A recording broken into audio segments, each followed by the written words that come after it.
Bonjour à tous et merci beaucoup à Jean, à Sandrine de m'avoir fait cet honneur d'introduire la journée. C'est une lourde responsabilité. Alors on m'a demandé de rappeler un petit peu mon parcours pour que vous sachiez d'où je viens, qui je suis. J'ai eu la chance assez jeune de créer ma première start-up. J'avais 27 ans. J'étais fraîchement diplômée de l'école des mines, donc ingénieur généraliste, et puis un MBA aux États-Unis. Et je me suis lancée dans la santé, en créant avec 2 associés Direct Medica. C'était la première société qui digitalisait la relation client dans la santé. Alors ça, c'est du pipeau, vous ne comprenez pas trop ce que ça veut dire, mais concrètement, notre activité phare, c'était l'accompagnement des patients. Et la loi ne l'autorisait pas à l'époque pour le compte des laboratoires pharmaceutiques. Alors on a fait changer la loi et on a fait instruire dans la loi l'accompagnement des patients, ce qui nous a permis de développer une activité très belle, un boulevard devant nous, quasi monopolistique.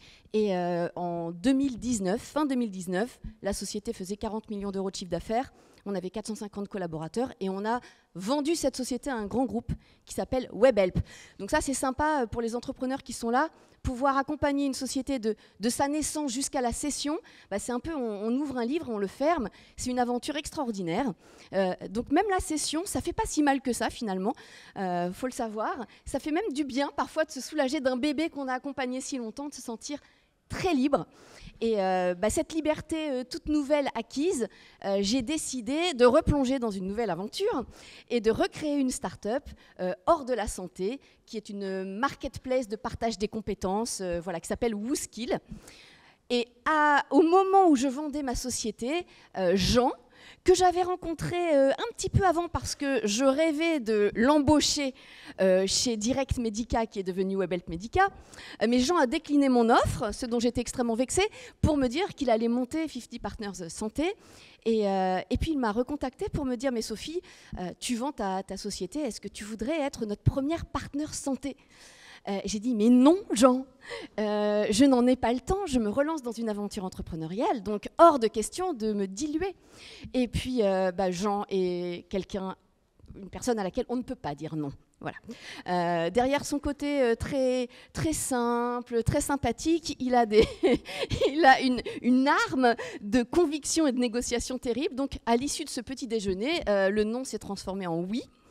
Et j'accompagne 50P Santé depuis sa création et je n'ai jamais regretté cette expérience. Je trouve que c'est fabuleux d'être partenaire. Fabuleux parce que déjà ça fait plaisir de pouvoir transmettre des conseils quand on en a qui sont pertinents, hein, on n'en a pas toujours, mais quand on en a qui sont pertinents, on se sent grandi de pouvoir donner, pouvoir partager.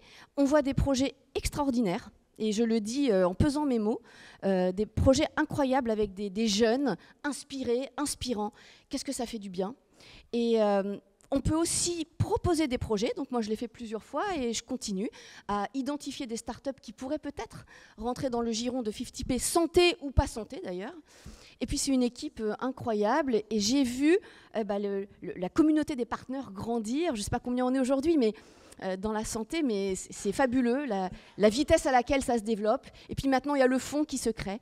Donc voilà, j'étais très honorée parce que cette aventure 50P santé est magnifique.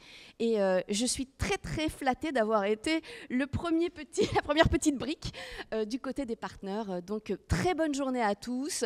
Et j'espère que vous en tirez beaucoup d'inspiration, beaucoup d'énergie. Et merci encore de m'avoir fait cet honneur.